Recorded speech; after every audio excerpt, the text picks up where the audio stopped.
বাংলাদেশে কি হইতেছে জানেননি? বর্তমান নাচরিতে পাটোরে আছে না রোহিঙ্গা, মনে করেন এরা দুটা ডিম মারছে, ঠিক আছে? নাচরিতে পাটোরে দুটা ডিম মারছে, সোসাইটি মারে তা খাওয়াইতে নাই। আর বাইকেওয়ালা দুটা ডিম মারছে, এইটা লইয়া কত মিটিং মিছিল কিছু কিছু রোহিঙ্গা আছে জমা লয়, রোহিঙ্গা এগুলিরে ঠিক আছে 200-100 টাকা করে দিয়ে লয়, দিলে মনে হয় এগুলি কি মনে হয় মিটিং মিটিং করে।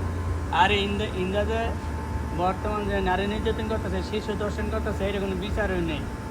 সরকারের এটা কোনো পদক্ষেপ নিতেছে, এটা কোনো বিচার নিতেছে। সরকার বলে 1 মাসে বলে টাইম নিচ্ছে বিচারের নাকি, আজ বিচারের নাকি 1 মাসের টাইম না, 12 ঘন্টা টাইম নেওয়ার দরকার ছিল। রাত দিন 24 ঘন্টা না, 12 ঘন্টা টাইম নেওয়ার দরকার ছিল সরকারের।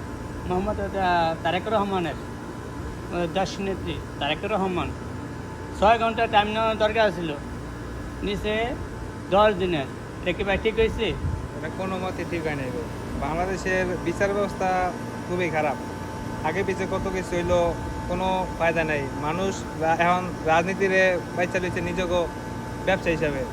কে কে তুই আগে যেতে পারবো এটা জায়গায় দেশের কোনো উন্নতি নেই।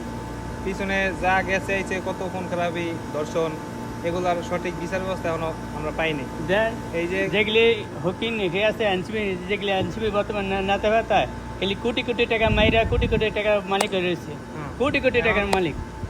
টোকাই থেকে এখন এরা নিজেরা সরকার হইতে চায়, এরকম ভাবে আন্দোলন করতে চায়। দেশের যে কি অবস্থা এগুলা কোনো না, একটি লক্ষ্য, এরা নিজেরা শক্তিতে আইব, ক্ষমতা আইব, এক উদ্দেশ্যই একটা, আল্লাহ দেশে যত আমলা জামলা যাও ওটা এগো দেওয়ার বিষয় না। আরেক এক কাইলেবাটা আছে ঠিক আছে কুমিল্লা, হ্যাঁ কুমিল্লা বিবেক খাইতেছে। তুই বিবেক না চাইয়া তুই আগে তুই দেশের ইয়া কর, বিচার কর, শিশু দর্শনের বিচার কর।